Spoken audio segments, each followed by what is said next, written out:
Hello everyone, my name is Alex Gaunt. I am the head of philosophy and religion here at Lingfield College. I've been at the school since September 2013.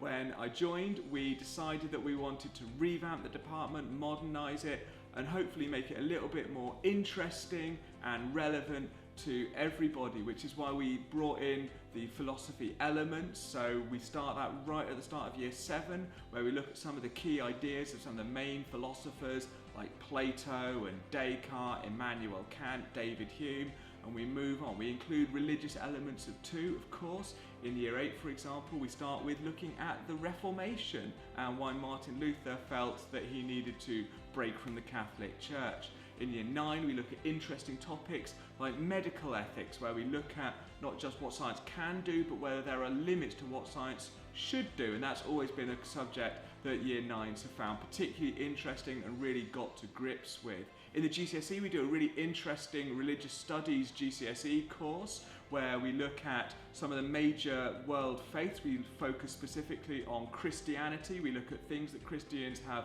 believed down the ages. We look at how Christians practice their faiths, and we look at the differences between the two.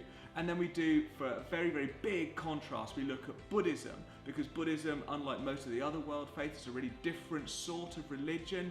There's no God in Buddhism, and it's a far more thinking things through logical sort of a structured religion. We look at what Buddhists believe. We look at, again, how Buddhists go about practicing their faith. Then in year 11, we look at ethical things. We look at issues around relationships, which obviously fits really nicely with the work that school is doing with Stonewall at the moment. But we look at other things like crime and punishment, war and peace, human rights, social justice. So it's a really big, interesting, meaty GCSE subject that we do. Then in A level, we look at philosophy, a pure philosophy A level. We're one of relatively few schools that actually are able to offer that. So I think that's a real feather in our cap.